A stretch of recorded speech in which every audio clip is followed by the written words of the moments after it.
का है। तो अगर तो जी मैम। पेपर मैंने बनाया ठीक है, नहीं मैं बनाऊंगी तब भी कोई इशू नहीं है। मैंने आउटलाइन आपको सारी कंप्लीट कवर करवा दी है, ठीक है। एमसीक्यूज जी मैम।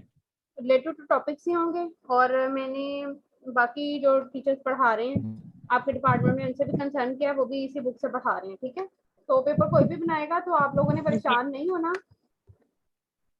जी और मैम। एक बात और कि पेपर में अगर आप लोगों को एमसीक्यू शो नहीं होंगे, सिर्फ ऊपर एमसीक्यू शो हो रहा है, ऑप्शन शो नहीं हो रहे, तो आपने पेपर अटेम्प्ट नहीं करना, सबमिट नहीं करना। लास्ट टाइम आपके डिपार्टमेंट के एक स्टूडेंट ने उसको सबमिट कर दिया था, और इतना फिर इशू आया कि उसके सिर्फ 3-4 एमसीक्यूज जो थे उसने पहले स्टार्ट में उसको शो हुए, बाद में फिर 10 एमसीक्यू शो हुए, 13 एमसीक्यूज उसने अटेम्प्ट किए थे, और लास्ट में जाके पेपर सबमिट कर दिया, और वही जी मार्क्स फिर आईटी वालों ने कंसीडर किए थे, और आईटी वालों ने सबमिट का ऑप्शन पे कंसीडर कर लिया था, लेकिन उन्होंने ये नहीं देखा कि उसको ऑप्शन शो हुए या नहीं हुआ, ठीक है। अगर इस तरह कोई प्रॉब्लम हो तो आप लोगों ने पेपर सबमिट नहीं करना लास्ट पे। जी मैम ठीक है। जी। स्क्रीन में शेयर कर रही हूँ, चैप्टर नंबर 7 ही कर रहे थे हम लोग, उसमें लास्ट टाइम ऑर्थोगोनल वेक्टर्स और एंगल बिटवीन टू वेक्टर्स उससे रिलेटेड एग्जांपल्स की थी। एक्सरसाइज के क्वेश्चंस मैंने आप लोगों को कहा था कि मैं नेक्स्ट जो क्लास होगी उसमें कराऊंगी, नेक्स्ट यानी कि जो लेक्चर होगा, और उससे रिलेटेड जो एग्जांपल थी, एग्जांपल नंबर 9 वो भी कर ली थी। इसका थोड़ा सा मैं जस्ट वैसे रिव्यू देती हूँ कि ऑप्शन किस वाइज में बन सकते हैं। ऑर्थोगोनैलिटी में दो वेक्टर्स जब आपस में ऑर्थोगोनल होंगे तो वो 90 का एंगल बनाते हैं, और कॉची-श्वार्ज़ इनइक्वालिटी के अकॉर्डिंगली उसके बिटवीन का जो एंगल था वो एंगल जो है वो 90 होता है, जिसकी वजह से कॉची-श्वार्ज़ इनइक्वालिटी भी होल्ड करती है। और फॉर दिस इनइक्वालिटी हमारे पास एंगल आता है कॉस थीटा, और थीटा जब 90 हो जाता है, दो वेक्टर आपस में परपेंडिकुलर होते हैं, तो वो ऑर्थोगोनैलिटी को शो करते हैं। दोनों की इनर प्रोडक्ट जो है वो इक्वल टू 0 आती है, इसके लिए ये ऑप्शन भी था। यू वी की इनर प्रोडक्ट 0 है तो वी यू ले लें, तब भी इनर प्रोडक्ट जो थी वो 0 थी। दो वेक्टर्स को ऑर्थोगोनल शो करना है तो आपको वेक्टर दिए जाएंगे, आपने सिर्फ उसकी एलिमेंट्स के अकॉर्डिंगली यानी कि यूनिट वेक्टर्स आई जे के अकॉर्डिंगली उसकी डॉट प्रोडक्ट लेनी है सेम की सेम के साथ, और इक्वल टू अगर 0 आ रही है तो वो ऑर्थोगोनल है, ठीक है, जो हमने एग्जांपल नंबर 7 की थी। एग्जांपल नंबर 8 में था कि कोई भी वेक्टर जो है वो स्केलर अगर उसके साथ मल्टीप्लाई कर दिया जाए वो तब भी ऑर्थोगोनल ही रहेगा, अगर वो पहले ऑर्थोगोनल होगा तो वो फिर भी ऑर्थोगोनल ही रहेगा। 9 एग्जांपल में ये था कि हमारे पास दो वेक्टर दिए हुए थे, हमने थर्ड वेक्टर यहाँ पे एक फाइंड करना था जो इन दोनों वेक्टर्स के ऑर्थोगोनल था। तो हमने एक वेक्टर लेट किया था एक्स वाई जी के अकॉर्डिंगली, उसको इक्वल टू मल्टीप्लाई करके दोनों वेक्टर्स के साथ इक्वल टू 0 लिया, दो इक्वेशंस बनी थी, इक्वेशन को सॉल्व करके एक्स वाई और जी की वैल्यूज यहाँ पे कैलकुलेट की थी। इक्वेशन 2 थी, अननोन 3 थे, इसलिए आर्बिट्रेरी एक वेरिएबल कोई सा भी आप लोग खुद से भी चूज कर सकते हो, यहाँ पे मैंने उसको जी को चूज किया था, ठीक है। उसके बाद उसकी नॉर्मलाइजेशन फॉर्म निकाली, जो वेक्टर आया तो वो हमारे पास वो वाला वेक्टर जो नॉर्मलाइजेशन फॉर्म आई थी वो ऑर्थोगोनल था हमारे गिवन दो वेक्टर्स के। तो अल्टरनेटिव मेथड था E1 E2 E3 फॉर्म में, जैसे स्केलर ट्रिपल प्रोडक्ट हम करते हैं, जो कि आई थिंक 110 में भी करवाई जाती है, उसी के अकॉर्डिंगली मैंने यहाँ पे किया था वेक्टर्स की फॉर्म में, u dot v dot w वाली फॉर्म में ही किया था मैंने इसको। ये क्रॉस मल्टीप्लिकेशन कहलाती है बेसिकली वेक्टर्स की, उसके अकॉर्डिंगली मैंने इसको यहाँ पर सॉल्व किया, जो कि अल्टरनेटिव मेथड था। यहाँ पर जो वेक्टर बनेगा उसका नॉर्म लिया और वेक्टर पे डिवाइड कर दिया, नॉर्म इसका वही प्रोसेस जो पहले कर चुके हैं हम लोग, तमाम एलिमेंट्स के कोफिशिएंट्स का स्क्वायर और सम करके उसका स्क्वायर रूट लेंगे तो हमारे पास नॉर्म आता है। अब आज जो है डेफिनेशन ऑर्थोगोनल कंप्लीमेंट वही ऑर्थोगोनल वेक्टर्स की फॉर्म है। ये ऑर्थोगोनल कंप्लीमेंट मैंने जो पेपर बना रहे हैं सर, होप सो के वो सारी बनाएंगे जो इवनिंग वाले सर हैं आई थिंक सो, उनसे मैंने कांटेक्ट किया, उन्होंने अभी तक चैप्टर नंबर 7 स्टार्ट ही नहीं किया। तो मैंने उनसे पूछा था कि ऑर्थोगोनल वाले में आपने सिर्फ ऑर्थोगोनल वेक्टर्स करवाए हैं कंप्लीमेंट, तो उन्होंने भी स्टार्ट नहीं किया। तो मैं इसका जस्ट थोड़ा सा रिव्यू देती हूँ, ठीक है, ताकि अगर वो पढ़ाएं भी तो आप लोग पहले ऑटोमेटिकली पढ़ चुके हो। ऑर्थोगोनल कंप्लीमेंट,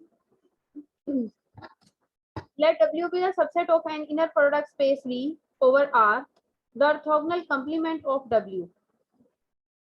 अब ये ऑर्थोगोनल कंप्लीमेंट कैसे होगा, ये नीचे डिफाइन है, अभी सिर्फ उसकी बेसिक डिफाइन हो रही है कि एक हमने सबसेट ले लिया है इनर प्रोडक्ट स्पेस में से, और orthogonal complement of W denoted by W के ऊपर देखें ट्रांसपोज वाला जो ये एलिमेंट है, ये ट्रांसपोज वाला नहीं है, ये ऑर्थोगोनैलिटी वाला है। अगर आप इसको टी की फॉर्म में देखें तो ये ट्रांसपोज बनता है, ठीक है, लेकिन ये ऑपोजिट है जो कि परपेंडिकुलर फॉर्म में बनता है। ऑर्थोगोनैलिटी अभी हम ऊपर से ही शो करके हैं कि दो वेक्टर परपेंडिकुलर होंगे, तो उसकी परपेंडिकुलर फॉर्म को हम इस वे में भी डिनोट करते हैं, ये देखें, और ये ऑर्थोगोनैलिटी ही कहलाती है कि यू ऑर्थोगोनल है वी के। तो यहाँ पर डब्ल्यू जब ऑर्थोगोनल कंप्लीमेंट लिखा जाएगा तो ये ऑर्थोगोनल कंप्लीमेंट ही फॉर्म होती है। And read as W prep, यानी कि डब्ल्यू के ऊपर प्रीप, ये परपेंडिकुलर, परपेंडिकुलर के लिए प्रेप उसने यूज किया है। ये परपेंडिकुलर है इसलिए उसको परपेंडिकुलर को उसने पूरा नहीं लिखा, डब्ल्यू परपेंडिकुलर आप पढ़ लें तब भी कोई इशू नहीं है। प्रेप के साथ इसको इसलिए डिनोट किया कि परपेंडिकुलर की शॉर्ट फॉर्म दी है। Consisting of those vectors in B which are orthogonal to every w। w हमारे पास एक ऐसा कॉम्प्लीमेंट सेट है जिसके अंदर तमाम v के वो वेक्टर्स हैं जो ऑर्थोगोनल हैं w के अंदर के तमाम एलिमेंट्स के साथ। दस कहता है v परपेंडिकुलर किस वे में आएगा, v बिलोंग टू v, तमाम एलिमेंट्स हम v से लेंगे और w के एलिमेंट्स के साथ उसका इनर प्रोडक्ट लेंगे और वो जीरो आता है। दैट मीन के w के अंदर वो एलिमेंट्स आते हैं जिनका v के साथ, v के एलिमेंट्स के साथ अगर हम परपेंडिकुलर यानी कि ऑर्थोगोनैलिटी यूज करें, इनर प्रोडक्ट लें, तो वो इनर प्रोडक्ट जीरो आती है, तो वो ऑर्थोगोनल होते हैं। दैट मीन के w perpendicular is the subspace of v, तो फिर w जो है वो सब स्पेस बनेगा हमारे पास v की अगर w के तमाम एलिमेंट्स जो हैं, फॉर लिखा हुआ है यहाँ पे देखें, तमाम एलिमेंट्स w के v के एलिमेंट्स के साथ जब इनर प्रोडक्ट लेते हैं और वो जीरो आते हैं, तो फिर हमारे पास w जो है वो एक सब स्पेस होगा v की, और ये ऑर्थोगोनल कंप्लीमेंट कहलाता है for subset of inner product form में। इसके लिए उसने इनर प्रोडक्ट की डेफिनेशन में से थर्ड वाला पार्ट जहाँ से चूज किया है, u और v दो हमने वेक्टर्स लिए, w परपेंडिकुलर में से लिए, w एक परपेंडिकुलर ले लिया हमने, कहाँ से लिया, w में से, जो कि सबसेट है इनर प्रोडक्ट स्पेस v का, और हमने इसको डिनोट किया है बाय थर्ड एलिमेंट। बाकी क्योंकि पहले वाले दो कंडीशंस जो हैं इनर प्रोडक्ट की सेटिस्फाई होती हैं, थर्ड वाली कंडीशन के अकॉर्डिंगली इसको यहाँ पे डिनोट किया है। u और v अगर आप उसमें ऑर्थोगोनल है तो अगर आप उसके दो स्केलर्स को कहता है कोई से भी 8 स्केलर से लेके वेक्टर्स की एडिशन करें, उसको सेकंड एलिमेंट के तौर पे एक थर्ड वेक्टर से इनर प्रोडक्ट लें, तो वो भी हमारे पास इक्वल टू जीरो ही आती है।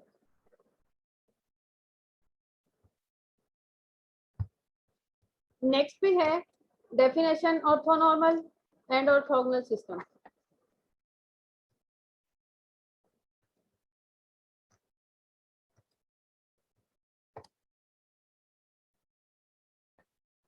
अब एस कोई सा भी यहाँ पे सिस्टम लेना है ऑर्थोनॉर्मल सेट्स का। A set S of vectors in an inner product space v over r, v में से हमने एक सेट लिया एस, उसको ऑर्थोनॉर्मल सेट बोलेंगे। किस कंडीशन के अकॉर्डिंग भी बोलेंगे, if it's distinct vectors are orthogonal, अगर इसके डिफरेंट जो वेक्टर्स हैं सारे के सारे वो ऑर्थोगोनल हैं, और that is if U I U J तमाम वेक्टर्स जो हैं वो आपस में ऑर्थोगोनल हो, for R U I U J belongs to S I is not equal to J. हमने वेक्टर स्पेस के अंदर से एक सेट चूज करना है और ऐसा सेट चूज करना है जिसके आपस के अंदरूनी जो वेक्टर्स हैं तमाम वेक्टर्स एक दूसरे के ऑर्थोगोनल है। डेफिनेशन क्लियर हुई है? इसको ऑर्थोगोनल या ऑर्थोनॉर्मल सिस्टम कहते हैं। इस सिस्टम के अकॉर्डिंगली एक सेट हमने इनर प्रोडक्ट स्पेस के अंदर, यानी कि आपके पास एक इनर प्रोडक्ट स्पेस दी हुई है, उसके अंदर बहुत सारे वेक्टर्स हैं, उसमें से हमने वो वाले वेक्टर चूज कर लेने हैं जो आपस में एक दूसरे के परपेंडिकुलर होते हैं, जिनका नॉर्म लें, सॉरी इनर प्रोडक्ट लें तो आपस में इनर प्रोडक्ट के अकॉर्डिंगली जीरो आते हैं, यानी कि परपेंडिकुलर होते हैं। तमाम उन सेट्स का वेक्टर इनर प्रोडक्ट स्पेस की कोई सा भी सबसेट एस जिसके अंदर इनर प्रोडक्ट के तमाम वो वाले सबसेट जिसका इनर प्रोडक्ट आपस में लिया जाए तो वो इक्वल टू जीरो आता है, यानी कि वो तमाम वेक्टर्स आपस में परपेंडिकुलर होते हैं। वो सेट हमारे पास ऑर्थोगोनल सिस्टम कहलाता है या ऑर्थोनॉर्मल सेट भी बोलते हैं उसे। ऐसी set to be orthonormal system if U I U J is equal to 0 and 1। दो कंडीशन है, अगर I is equal to not equal to J है तो वो जीरो है, अगर सेम का सेम के साथ लेंगे तो 1 आता है, जो कि हम पहले भी डेफिनेशन पढ़ चुके हैं कि हमारे पास इनर प्रोडक्ट के साथ साथ जब नॉर्म आपने पढ़ा था चैप्टर नंबर 7 के साथ में ही, तो नॉर्म हमारे पास क्या था कि वेक्टर का सेम वेक्टर के साथ जब इनर प्रोडक्ट लेते हैं तो वो इज इक्वल टू 1 आती है, फिर उसका फर्दर स्क्वायर रूट ले लें तो भी वो 1 आता है, जो कि नॉर्म को डिनोट करता है। यही चीज उसने यहाँ पे डिफाइन किया ऑर्थोनॉर्मल सिस्टम कि हमारे पास दो वेक्टर्स सेट एस में से चूज करेंगे, जब सेम का सेम के साथ लोगे तब सिर्फ 1 आएगा, सेम को ऑपोजिट के साथ लेंगे तो हमारे पास इनर प्रोडक्ट जो है वो उसकी 0 आएगी। अब यहाँ पे एग्जांपल के तौर पे एग्जांपल नंबर 10 ली हुई है। द सेट, यहाँ पे ये स्टैंडर्ड बेसिस चूज की हुई है ऑफ R3, 3 डिमेंशंस की स्टैंडर्ड बेसिस हैं। Is an orthonormal system of R3, orthonormal system है ये R3 की। Similarly the system this U1, U2 and U3, U4 is an orthonormal system of R4। अब इसको सिमिलरली उसने बोला हुआ है, यहाँ पे कुछ प्रूफ नहीं किया हुआ, डायरेक्टली ही शो है, हम पीछे भी कर चुके हैं कि ये हमारे पास, अगर आप इसकी ये ऑर्थोनॉर्मल सिस्टम उसने इसको बोला है, अगर आप इन वेक्टर्स को जिसको E1, E2, E3 के साथ उसने नेम दिया स्टैंडर्ड बेसिस को, इनके आपस में इनर प्रोडक्ट लें, E1 की E2 के साथ लें, 1 को 0 से मल्टीप्लाई करें, 1 को 0 से मल्टीप्लाई करूं क्या आएगा 0, फिर उसके बाद 0 को 1 से मल्टीप्लाई करूं क्या आएगा 0, 0 को 0 से मल्टीप्लाई करूंगी तो क्या आएगा 0, 0 plus 0 plus 0 is equal to 0। It's mean E1 E2 की अगर इनर प्रोडक्ट लेती हूँ 0 है, E2 की E3 के साथ ले लें वो भी 0 है, E3 की E1 के साथ ले लें तो भी इनर प्रोडक्ट जो है वो 0 है। तो इट्स मीन कि हमारे पास ये सिस्टम क्या कहलाएगा, ऑर्थोनॉर्मल सिस्टम इन R3। इसी तरह एक आगे उसने फर्दर मजीद एक ये लिया है, उसको कहता है ये भी ऑर्थोनॉर्मल है। अब ये ऑर्थोनॉर्मल किस फॉर्म में इसको शो करना है, ऊपर वाला स्टैंडर्ड बेसिस था, मैंने इसको डायरेक्टली कर दिया। इसको जरा आपने थोड़ा सा नोट करना है, मैं इसको पहले U1 को U2 के साथ ऑर्थोनॉर्मल शो करूंगी, ठीक है। इसको थोड़ा सा माइंड में रखते हुए आपने इसको सॉल्व करना है। देखें 1 को मल्टीप्लाई करूंगी 3 के साथ तो क्या आएगा 3। अगर आपके पास कॉपी पेंसिल है तो वेल एंड गुड है, उसके ऊपर जरा मल्टीप्लिकेशन लिखें, अदरवाइज मैं इसकी मल्टीप्लिकेशन यहाँ पे लिखती हूँ।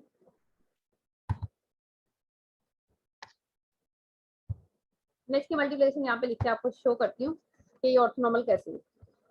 सारे नहीं करूंगी और आप लोगों को ये भी शो हो जाएगा कि अगर ऑर्थोनॉर्मल या ऑर्थोगोनल बोला गया है तो आपने इसको किस वे में डिनोट करना है।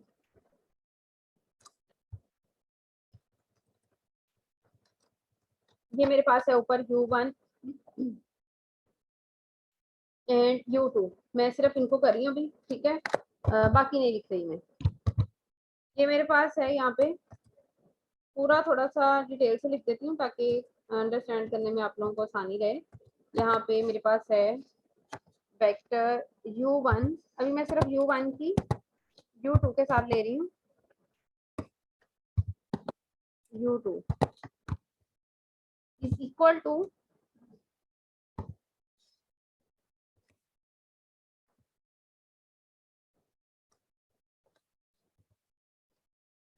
1 मल्टीप्लाई बाय 3,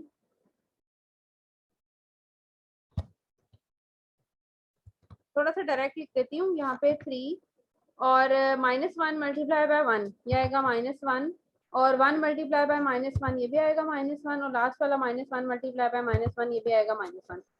ये क्लियर हो गया, ये मैंने कैसे लिखा है। ये दो वेक्टर्स हैं, ये U1 और U2, इनकी इनर प्रोडक्ट किया, first element multiply by first, second multiply by second, third multiply by third and fourth multiply by fourth element. जब मल्टीप्लाई किया है तो मेरे पास ये चीज आई है। अब अगर आप इसका आंसर देखें तो ये बनेगा 3 - 3 इज इक्वल टू 0।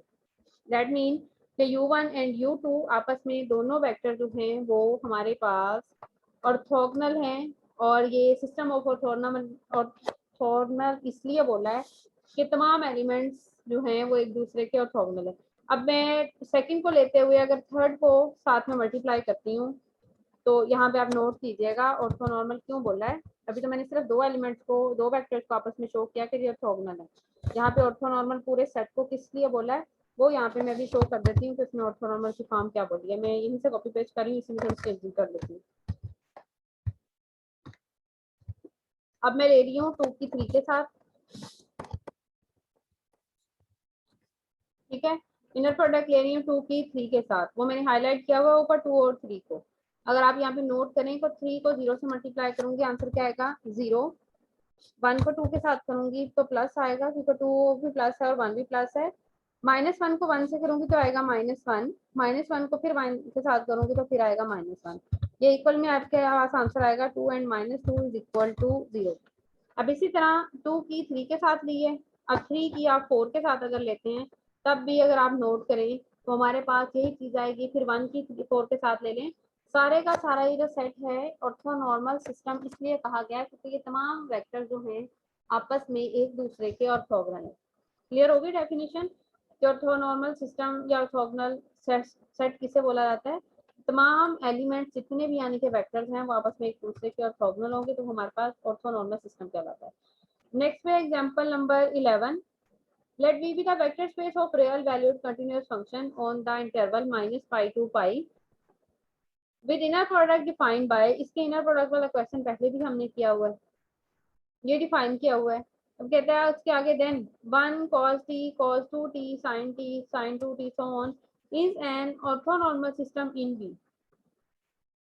अब एक यहाँ पे कहता है हमने फंक्शंस दिए हुए हैं साइन और कॉस की फॉर्म में, ये चीज दी हुई है, दो फंक्शंस की फॉर्म ये दी हुई है और कहता है जो कि सेट यहाँ पे फंक्शंस लिया हुआ है वो 1 cos t cos 2t sin t, इसमें से कुछ भी आप चूज करके इसको शो करेंगे कि ऑर्थोनॉर्मल सिस्टम बन रहा है। यहाँ पर इसने थोड़ा सा डायरेक्टली किया हुआ है, m लिख लिया है और n लिख लिया है क्योंकि 1 2 3 वाली फॉर्म यहाँ पे चूज नहीं की, तो cos t cos 0 यहाँ पे बेसिकली 1, साइन 0 भी नहीं लिया वो भी यहाँ पर 1 की फॉर्म बनेगा, साइन 0 सॉरी 0 होता है, cos t 2t ये mt इसीलिए लिखा है, कोराल आगे इसीलिए मेंशन किया है कि सारी की सारे वेरिएबल्स की फॉर्म यहाँ पे आती है। इंटीग्रेशन करेंगे, इंटीग्रेशन बाय पार्ट्स जो कि हम कैलकुलस एंड एनालिटिकल ज्योमेट्री में कर चुके हैं, वो इंटीग्रेशन यहाँ पे डिनोट की है, यहाँ पे मेंशन नहीं की सारी। cos mt sin mt, cos को एज ए फर्स्ट फंक्शन लें, साइन को एज ए सेकंड फंक्शन लें, इंटीग्रेशन कर लें, उसके बाद ये वैल्यू जो है सेकंड टाइम में जब इंटीग्रेशन करोगे दोबारा से रिपीट होगी, रिपीट होने की वजह से नेम इसको देंगे आई का और उसको उठा के दूसरी तरफ ले जाएं और इज इक्वल टू में जब आप लिमिट पुट करोगे जो भी फंक्शन आएगा उसका आंसर आता है 0। जब आप साइन एमटी की सेम के साथ लोगे तो दो कंडीशन के आंसर आते हैं 0 और पाई।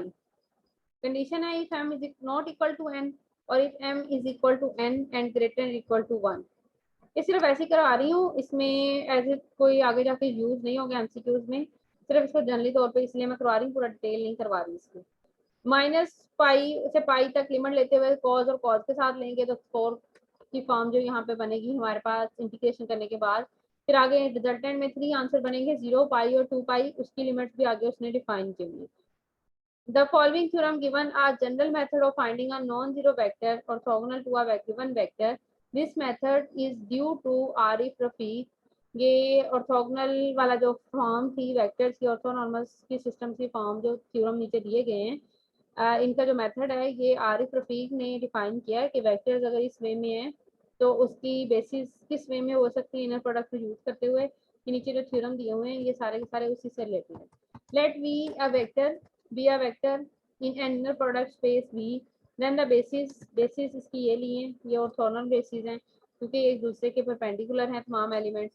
वेक्टर लिया हुआ है x1 u1 x2 u2, ये जितने भी थ्योरम्स है ना इनके आगे आप डिटेल मत कीजिए, सिर्फ और सिर्फ इसको अंडरस्टैंड कीजिए कि इसके अंदर क्या पूछा गया है और क्या एक्सप्लेन किया गया सारा।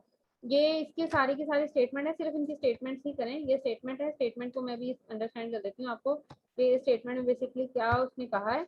यहाँ पे एक वेक्टर दिया हुआ है, ये बेसिकली अगर आप देखें ये v x1 u1 x2 u2 ये लीनियर कॉम्बिनेशन है। बी वेक्टर को उसकी बेसिस के कॉम्बिनेशन में लिखा हुआ है x1 x2 x3 as a constant लिए हुए हैं, जो कि आप पहले ए बी सी वाली फॉर्म में कांस्टेंट लेते थे, यहाँ पे कांस्टेंट की फॉर्म ली हुई है x1 x2 x3 u1 u2 u3 जो है वो वेक्टर्स लिए हुए हैं।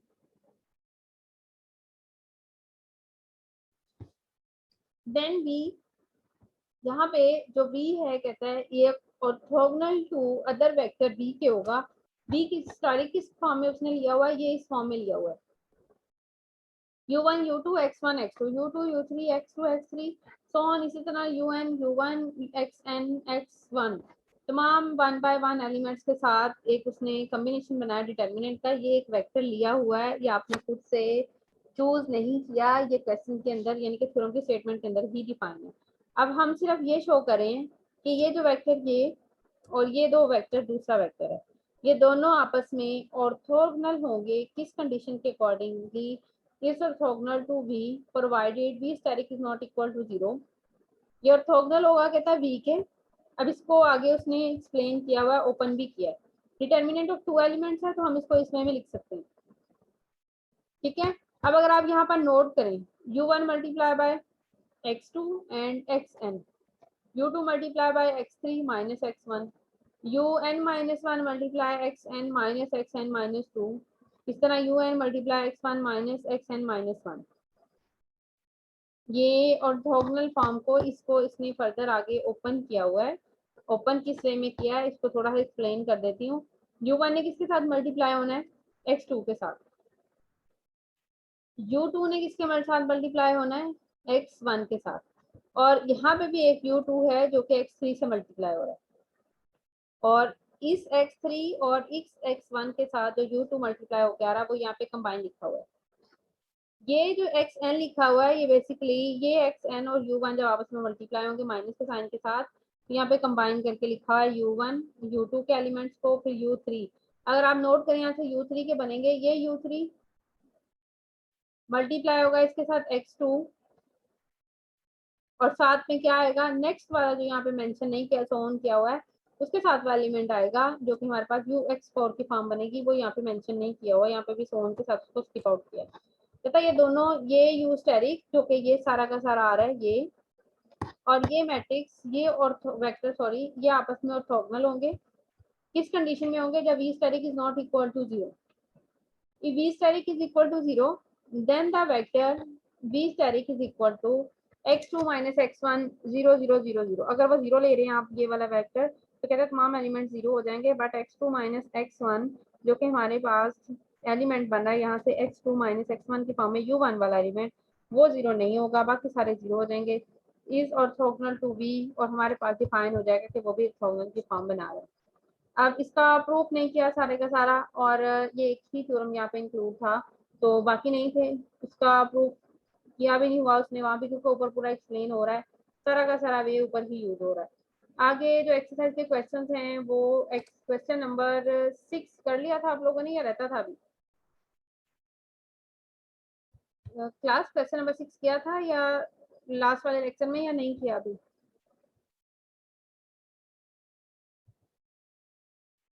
आई थिंक सो मैंने नहीं करवाया।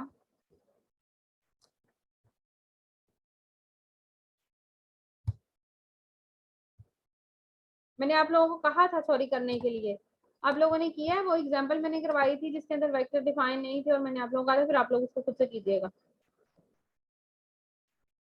मेरा नहीं ख्याल आप में से किसी ने भी इसको किया हुआ है। मैं यहाँ पे इसको करवा देती हूँ। Question number 6, late u1 u2 u3 ये 3 वेक्टर्स हैं।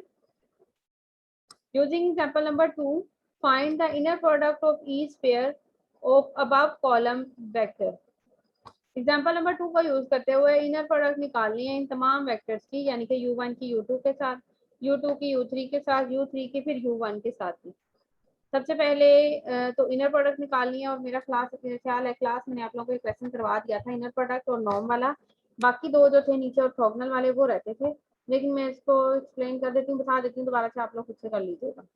ये एग्जाम्पल नंबर 2 के अंदर इनर प्रोडक्ट हमारे पास जो डिफाइन की हुई थी ट्रेस वाली एग्जाम्पल के साथ, यहाँ पे ये डिटर्मिनेंट की form C1 C2 column vector, और हमारे पास एक वेक्टर का ट्रांसपोज है उसका डिटर्मिनेंट लिया। डिटर्मिनेंट लेने के बाद ये वे कहता आपने यूज करना है क्वेश्चन के अंदर, यानी कि ऑन द लास्ट प्रोसेस हमारे पास ये वे यूज होगा कि एक कॉलम का हमने वेक्टर की फॉर्म का ट्रांसपोज लेना है, और एक कॉलम मैट्रिक्स को हमने उसके साथ मल्टीप्लाई करते हैं उसका डिटर्मिनेंट यहाँ पर चूज करना है। यहाँ पर यही वे किया हुआ है। सबसे पहले u1 का u2 के साथ दिया है, determinant of u1 transpose u2, u1 का ट्रांसपोज लिया है जो कि मेरे पास बनेगा ये है u1 और इसका आ गया यहाँ पर ट्रांसपोज, ये u1 था, इसका ट्रांसपोज लेंगे तो ट्रांसपोज लेने से कॉलम मैट्रिक्स जो है वो रो मैट्रिक्स में कन्वर्ट हो जाएगा। उसके बाद है यहाँ पर u2, ये एज इट इज ही आएगा जो कि ये फॉर्म मेंशन किया है।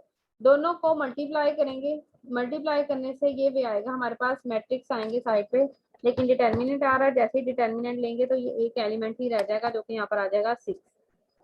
अब सिमिलरली इसी प्रोसेस के अकॉर्डिंगली u2 विद u3 जो कि ये उसने लिया है, यही करना है आपने। u2 का डिटर्मिनेंट और u3 साथ में मल्टीप्लाई होगा जो कि एक एलिमेंट की फॉर्म बनेगी और आंसर आएगा -3।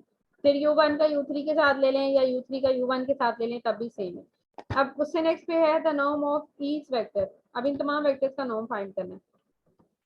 मैं नीचे सोल्यूशन पे नहीं जा रही, मैं यहीं से एक्सप्लेन करती हूँ आपको। फिर देखिएगा दोनों किस वे में जो है वो इक्वल आते हैं। 1 का स्क्वायर, 2 का स्क्वायर, 1 का स्क्वायर, 1 का स्क्वायर 1, 2 का स्क्वायर 4 एंड 1 का स्क्वायर 6। और आप देखिएगा u1 का जो नॉर्म आ रहा है वो हमारे पास के रूट ऑफ 6 की फॉर्म ही बन रही है। इसी तरह u2 और u3 इनके नॉर्म्स 2 का स्क्वायर 4, 1 का स्क्वायर 1 एंड फिर 2 का स्क्वायर 4, 4 एंड 4 8 एंड 1 9 और 9 का स्क्वायर रूट जो है वो आपके पास 3 आ जाएगा। ऑन द नेक्स्ट u3 का 2 का स्क्वायर 4, 1 का स्क्वायर 1, 2 और 1 5 और 4 का स्क्वायर 16, 16 प्लस 5 21 का स्क्वायर रूट आ जाएगा यहाँ पे। और थर्ड वाला अब इसका जो पोर्शन है वो उसमें डिफाइन करना है। वेक्टर जो है वो ऑर्थोगोनल है। A vector orthogonal to u1 and u2.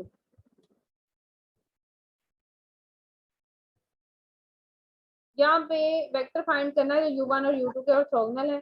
मैंने यहाँ पे आपके स्क्रीन पे डिस्प्ले किया है, इसको जरा एक दफा देख लें, आसान होती है तो फिर मैं आपको करवा देती हूँ।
क्लास क्वेश्चन हो गया?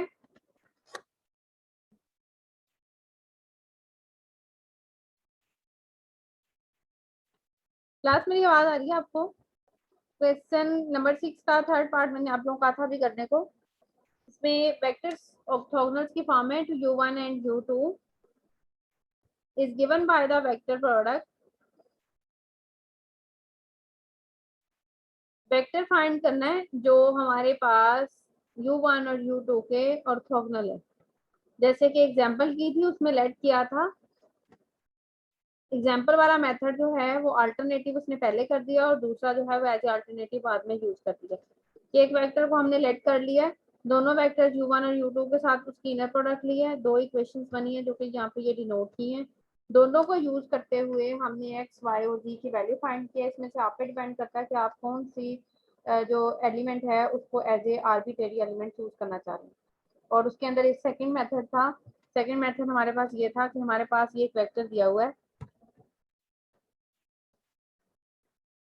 U1 cross U2 cross product ली है, ये E1 E2 E3 उसकी बेसिस के अकॉर्डिंगली नेम देते हुए E1 E2 एंड E3। यहाँ पे अगर आप एलिमेंट नोट करें, E2 का एलिमेंट नहीं है, क्यों नहीं है उसकी रीजन बता देती हूँ। ये E2 का कॉलम और ये उसकी रो, जब स्किप होंगे तो आंसर आएगा 2 माइनस 2, तो वैसे 0 हो जाएगा, तो इसलिए यहाँ पे E2 नहीं है।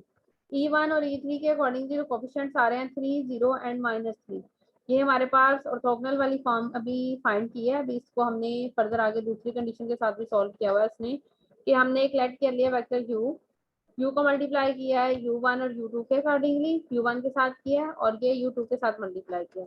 मल्टीप्लाई करने के बाद दो इक्वेशंस बनी है, दोनों को सब्ट्रैक्ट किया कहता, तो हमारे पास जो फर्स्ट वाली इक्वेशन है उससे आएगा y इज इक्वल टू 0। इसको पुट करें फर्स्ट या सेकंड दोनों में से किसी एक में, तो x plus z is equal to 0 आ जाएगा। x is equal to minus Z आपका यहाँ पर आंसर आएगा, y is equal to 0, x minus z is equal to 0। तो अब आप अपनी रिक्वायरमेंट के अकॉर्डिंगली इसमें कोई सा भी पॉइंट पुट करेंगे, because it's arbitrary point, x is equal to 3 उसने चूज किया, तो हमारे पास वही वेक्टर आ जाएगा। जो सेकंड वाला मेथड है इसके अकॉर्डिंगली हमारे पास आर्बिट्रेरी एलिमेंट खुद से आप चूज कर लें तो फिर क्वेश्चन सॉल्व हो जाएगा। अदरवाइज अगर आप खुद से चूज नहीं कर रहे, कोई सा भी एलिमेंट ले लें वहां पे, तब भी क्वेश्चन पे कोई इफेक्ट नहीं पड़ेगा, वो एज इट इज ही आएगा। नेक्स्ट वाला क्वेश्चन का जो 6 का 4 पार्ट है, vector orthogonal to U1 and U3 is given by. अब हमने एक वेक्टर फाइंड करना है जो कि U1 एंड U3, पहले U1 और U2 के ऑर्थोगोनल था, अब U1 एंड U3 के ऑर्थोगोनल है। तो यहाँ पर सिर्फ एक ही मेथड किया हुआ है, दूसरे से अगर आप करना चाह रहे हैं ठीक है, नहीं तो इसी के अकॉर्डिंगली कर लें। ये फर्स्ट वाले जो एलिमेंट्स हैं ये U1 के हैं, सेकंड वाले ये U2 के एलिमेंट्स डिनोट किए और क्रॉस मल्टीप्लिकेशन ली है, डिटर्मिनेंट ओपन किया 3 क्रॉस 3 का, तो ये डिटर्मिनेंट है। इसके अंदर -9 6 और -3 आ रहे हैं, इट्स मल्टीपल ऑफ 3, ये 3 के मल्टीपल है।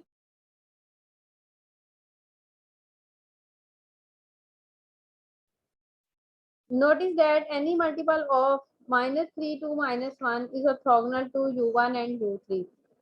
-3 2 और -1 के साथ कुछ भी आप मल्टीप्लाई करें, यहाँ पे बेसिकली 3 से मल्टीप्लाई करो तो आपके पास ये चीज आती है। किसी भी वे में कहता है मल्टीप्लिकेशन कर लें,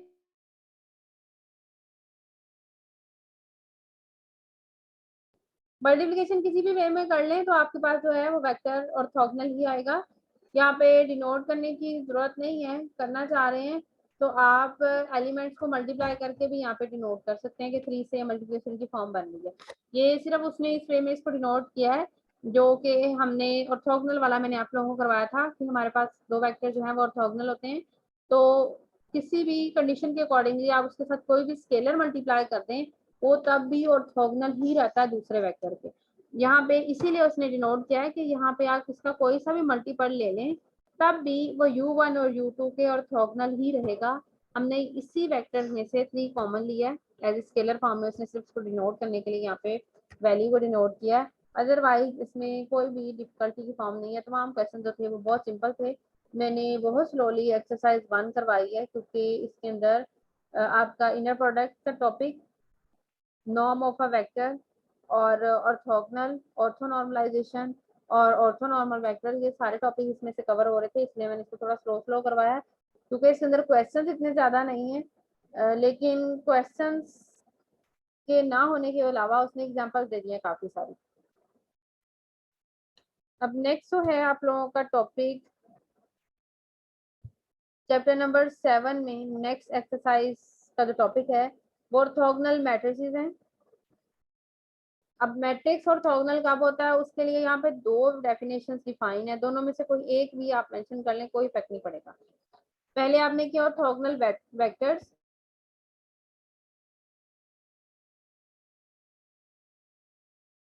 a square matrix A over R for which A transpose is equal to A inverse or equivalently A transpose multiply by A and A multiply by A transpose is equal to identity is called an orthogonal matrix। यानी कि किसी भी matrix को orthogonal prove करना है तो matrix का transpose ले लें और मैट्रिक्स का इन्वर्स लें, दोनों इक्वल आ रहे हैं। या सेकेंडली कह रहा है कि इक्विवेलेंटली मैट्रिक्स को मैट्रिक्स के ट्रांसपोज के साथ मल्टीप्लाई करें तो वो आइडेंटिटी मैट्रिक्स आए, तो दैट मीन्स हमारे पास गिवन मैट्रिक्स जो है वो ऑर्थोगोनल मैट्रिक्स है। Clearly an orthogonal matrix is non singular. यहाँ पे कहता है क्लियरली, ये ऑप्शन आ सकता है एमसीक्यूज में, कि हमारे पास कोई सा भी मैट्रिक्स अगर ऑर्थोगोनल है तो वो नॉन सिंगुलर है। क्यों नॉन सिंगुलर होता है? बिकॉज के इनवर्स, अगर आप पहली वाली डेफिनेशन या पहला वाला पॉइंट ले रहे हैं, A transpose is equal to A inverse. जब ए इनवर्स एग्जिस्ट करेगा तो ही मैट्रिक्स का ट्रांसपोज उसके इक्वल आएगा, और इनवर्स उसी कंडीशन में एग्जिस्ट करता है जब मैट्रिक्स का जो हमारे पास डिटर्मिनेंट है वो इज नॉट इक्वल टू 0 होता है। इससे नेक्स्ट पे है थ्योरम। थ्योरम की जो स्टेटमेंट करनी है, पूरा थ्योरम नहीं करना।